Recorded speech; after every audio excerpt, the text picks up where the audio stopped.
Hello dear students. Today we will take up the last topic of the chapter, Principles of Inheritance and Variations. And the topic is Mendelian disorders. And followed by this topic, we will take up pedigree analysis, which is related to this topic only. So let us come to the topic Mendelian disorders. In last class, we studied about the mutations, where we studied that there are two different types of mutations, chromosomal mutations and gene mutations. We studied the various human disorders related to chromosomal mutations. We studied the gene mutations, which are also called as point mutations. Now let us study the genetic disorders which are due to the gene mutations or point mutations. And these genetic mutations result into disorders, and they are also called as Mendelian disorders. Why do we call them Mendelian disorders? It is because they follow the same laws as the Mendelian traits show, because they are controlled either by only one gene or few genes, and their inheritance can be studied in the same way as we studied different traits in Mendelian law. Okay, so they are called as Mendelian disorders. All these Mendelian disorders can be divided into 4 categories. What are they? They are, first is autosomal dominant Mendelian disorders, where because of a dominant gene there is some disorder, and that results into a particular disorder. For example, myotonic dystrophy. Because it is autosomal, so both males and females are susceptible for this disease. So it can be both male or female suffering from this disorder. So that is autosomal dominant. But most common are autosomal recessive disorders, where a gene is recessive because of which that disorder is seen. And when both the condition is homozygous state, that is more prominent. Okay. So here you can see there are so many diseases which are showing because of autosomal recessive disorder. It may be cystic fibrosis. In this disorder, fibroids are formed in the lung, in pancreas, because of which there is excessive mucus and it blocks the complete lung and pancreas and results in a lot of problem. Then there is sickle cell anemia. It's a kind of anemia where the RBCs, they change into sickle shape. We will study the detail of sickle cell anemia because this is there in your syllabus. Next is thalassemia. Thalassemia is also a kind of anemia, but here the reason is different. The gene is different. Here the RBCs are faulty, but they are not sickle shaped. Alright, and the thalassemia again can be of different types. I will tell you about 2 different types of thalassemia, alpha thalassemia and beta thalassemia. The genes responsible for both of them are different. Next, it is phenylketonuria.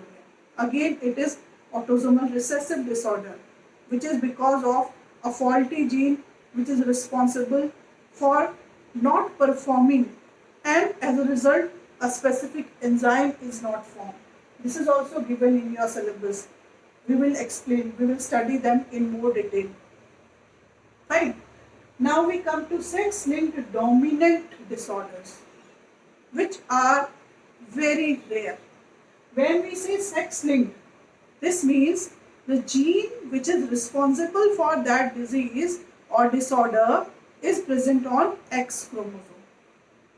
So here the sex-linked dominant disorders are Rett syndrome and double cortex syndrome. They are very rare, but generally females are more susceptible for this disorder. And basically, they have the mental disorder, mental problem, brain problem is there. So there is blockade of certain brain areas.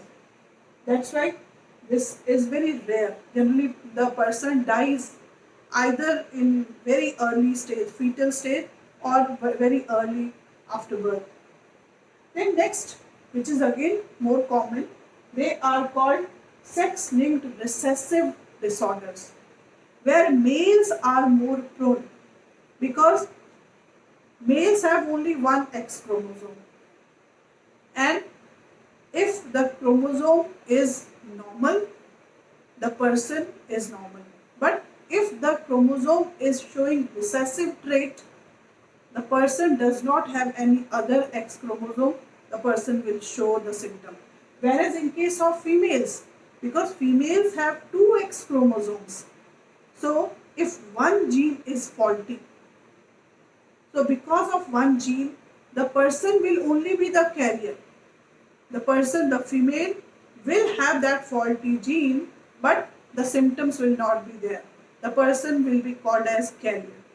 Only very rarely the females may have both the genes, both the chromosomes which have faulty genes. Therefore, this sex-linked recessive diseases like hemophilia, color blindness, males are more prone or susceptible for these disorders. So, this is just an outline. We will take up all of them in more detail, whatever are there in your syllabus. So, out of all the disorders which I mentioned, only these 4 disorders are there in your syllabus to be studied in detail. And these are very important. One question of 3 marks is generally asked on any one of them. So please understand them very carefully. So these are 4 disorders which are sickle cell anemia, thalassemia, hemophilia and phenylketonuria. We will study them one by one. First is sickle cell anemia. The sickle cell anemia, again, it's a point mutation.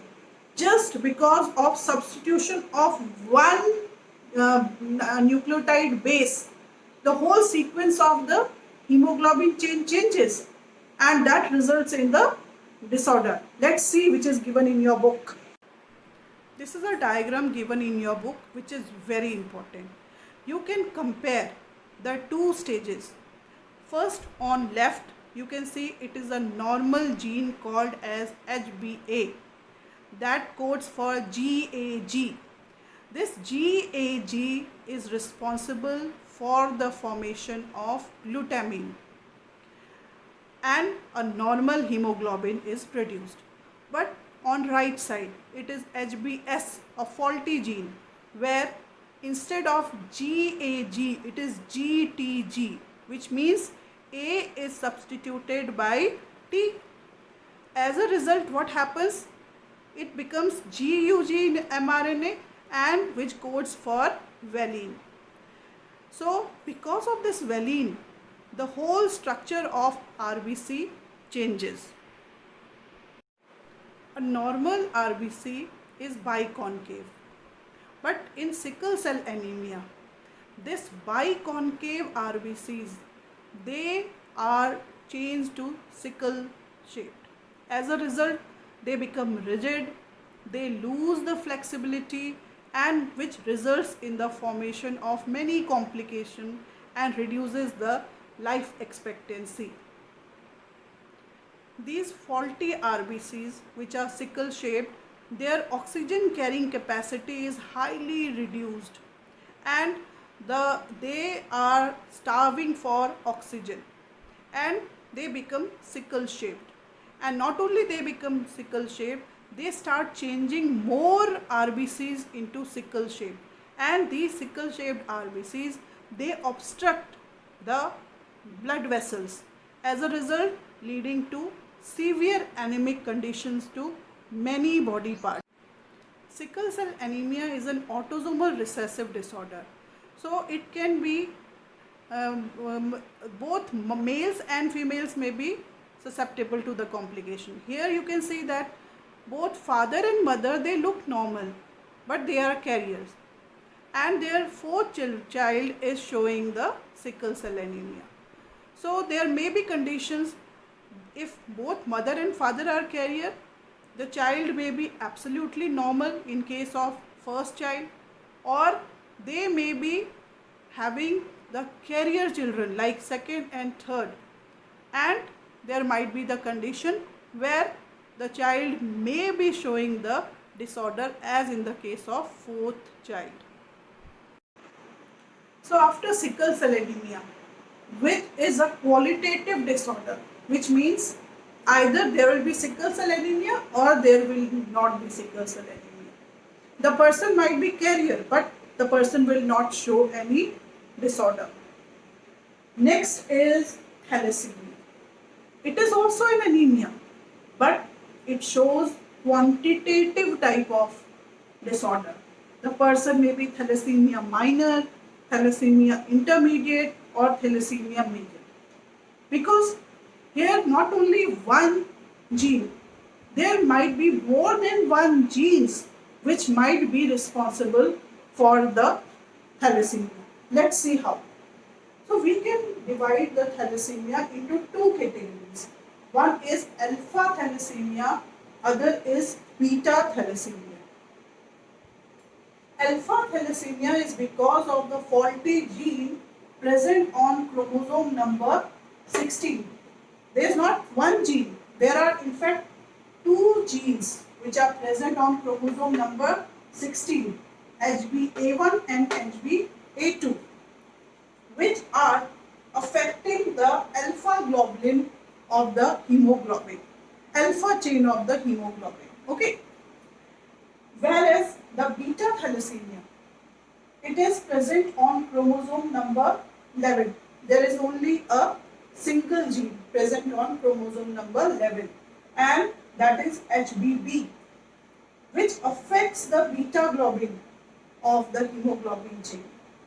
So as a result, there might be only one gene which may be defective, there may be two genes which may be defective, or there may be a condition where all the three genes may be defective.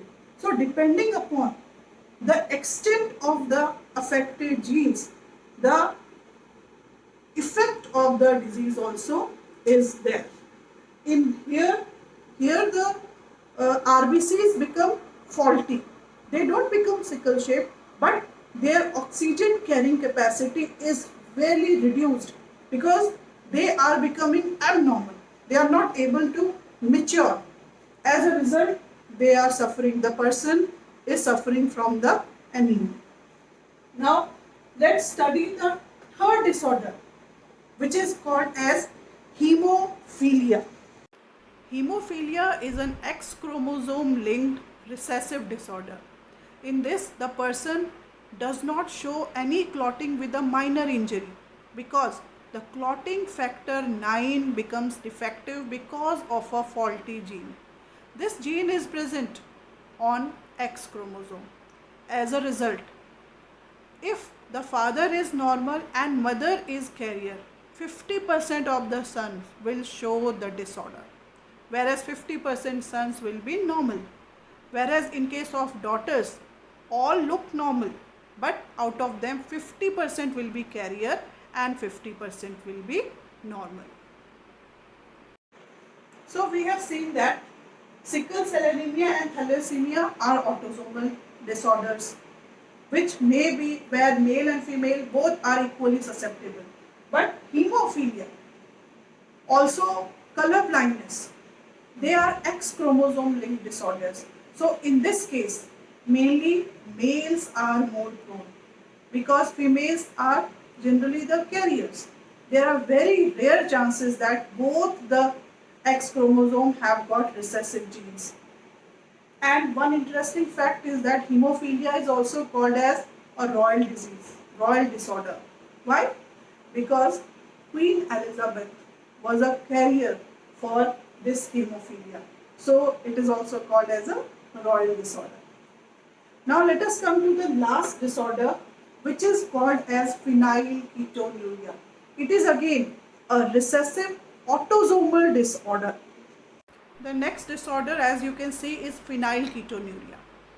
This is again an autosomal recessive disorder where there is a faulty gene because of which an enzyme called phenylalanine hydroxylase is not produced. This phenylalanine hydroxylase is responsible for breaking the phenylalanine into tyrosine. But when this in right side you can see, if it is not produced, there is an accumulation of phenylalanine in the body, which later on converts to either phenylpyruvic acid or phenylketones. These phenylketones and pyruvic acid, they start depositing in the kidneys and urinary bladder, also in the brain, which results in the mental retardation and kidney abnormality. So this is again an autosomal recessive disorder. Now the next topic is pedigree analysis. The study of human genetics is actually called as eugenics. The main problem with eugenics is that because of many ethical issues, you cannot go for controlled breeding experiments as we do for plants and other animals. But we have to study the inheritance of the disorders. The answer to this problem is pedigree analysis. In pedigree analysis, we study the inheritance of a particular disease over various generations. As you can see here, this is generation 1, this is generation 2, this is generation 3. So, we study the inheritance of a particular disorder which we are focusing over various generations, not only in the family but also to the relative individuals. So, in this way, we can study a pattern for a particular inheritance of a disease which is running in the family. To understand it, we use certain symbols which are universal. Let's see those symbols which are given in your book first, and then we will come to the explanation of these two particular pedigree charts. These are all the universal signs which are used in pedigree analysis. Let us see them in detail. The first one is male. Square is shown for male. And then it is circle. Circle means a normal female. A rhombus shows that the sex is unspecified. When a person is showing a disorder, then we either shade that square or circle or we show it with red color. Now the marriage or mating is shown by drawing a horizontal line between them. And this is a condition when there is a marriage between very close relatives, which is the term used is called consanguineous mating. Then you can see how the children are shown in the order of their birth from left to right. First one is daughter and second is son. Here you can see the parents with a male child which is affected with the disease. Next here it is when 5 children are showing unaffected condition, we just draw a rhombus and we write 5. So these are the common symbols used in pedigree analysis. Now let's see these two charts which are given in your book, which show the inheritance of two different types of Mendelian disorders. One is autosomal dominant disorder. The example taken is of myotonic dystrophy, and other is autosomal recessive disorder, which is here the example of sickle cell anemia is shown.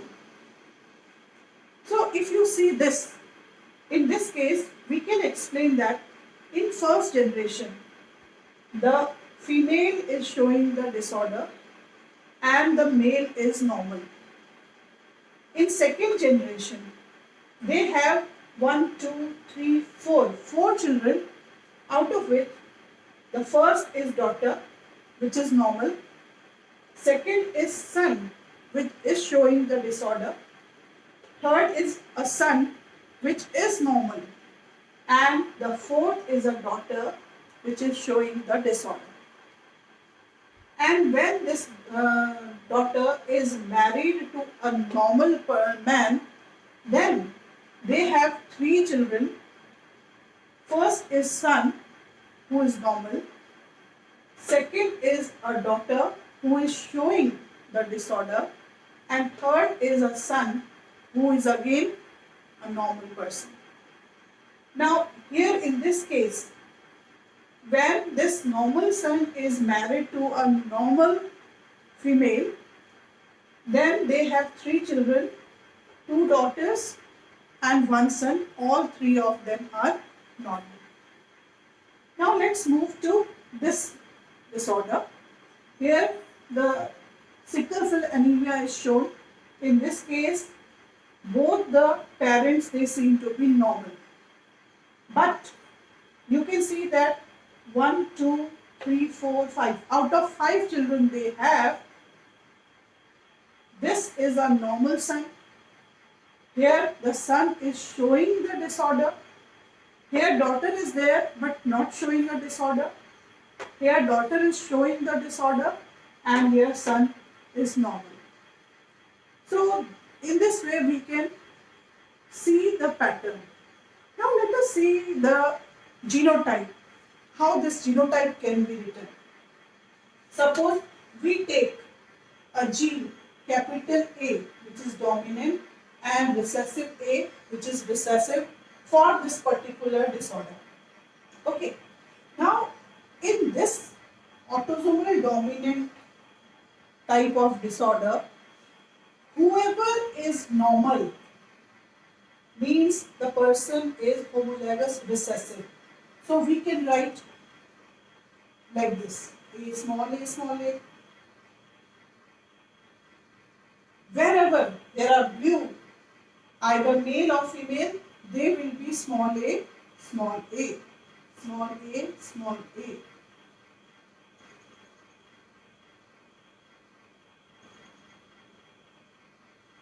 Alright. Now, wherever there are red individuals, which means they are showing the disorder, they might be either homozygous dominant or they may be heterozygous dominant. But if they are heterozygous dominant, they are homozygous dominant, then the next generation will not show any normal individual. So here, this means either the person is capital A, or the person is capital A small a. Initially we don't know, but if we see their children, they are normal individuals also, which means the person is not having this, he is having capital A small a. Understood? Now we know this genotype of first generation. We know the genotype of these. But if you see here, the person will be either capital A or capital A small a. Alright? So if the person is having both capital A, then they cannot be normal. So here also the person is having capital A small a. Now we come to this individual. Here we don't know, the third generation is not shown. So we will write capital A, but we know that the mother is normal. So if mother is normal, she will give only small a, so the genotype will be capital A small a. Got it? Now, only this individual is left. Here, again here, we know that father is capital A small a. Mother is small a small a. So this person cannot have capital A capital A. Here also it is capital A small a. So now we have identified the genotype of all the individuals. Okay. Now let's come to this pedigree chart. Here whoever were normal, they were recessive. Here whoever are showing the symptoms, they are homozygous recessive. This means here this is small a, this is small a, this is small a, small a. So we will go backward. This is small a, but parents look normal. But this is the person here is showing the disorder, which means the parents are carrier for the disorder. Alright? Here, in this case, the person may be either capital A, we get from both the parents, or we don't know the next generation. They may have capital A small a. Same in this case here. It will be capital A or capital A small a. This is done. Now here if you see, they look normal, but they have a son who is affected, which means they are also carriers. When they are carriers, here again the person looks normal and we don't know the next generation. This means it will be capital A oblique capital A small a. Same is the case here. It will be capital A oblique capital A small a. So in this way, we write the genotype for a particular pattern. Okay. So in this way you can practice for more disorders, because this pedigree based question may be asked not only in your board exam, but it may be given for such questions may be asked in the NEET exams also. Okay. So I hope you have understood the pedigree analysis and the Mendelian disorders.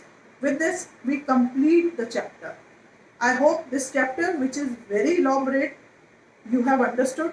Go through it many times, and in the next lecture I will take up the next chapter, which is even more interesting, molecular basis of inheritance. Thank you very much.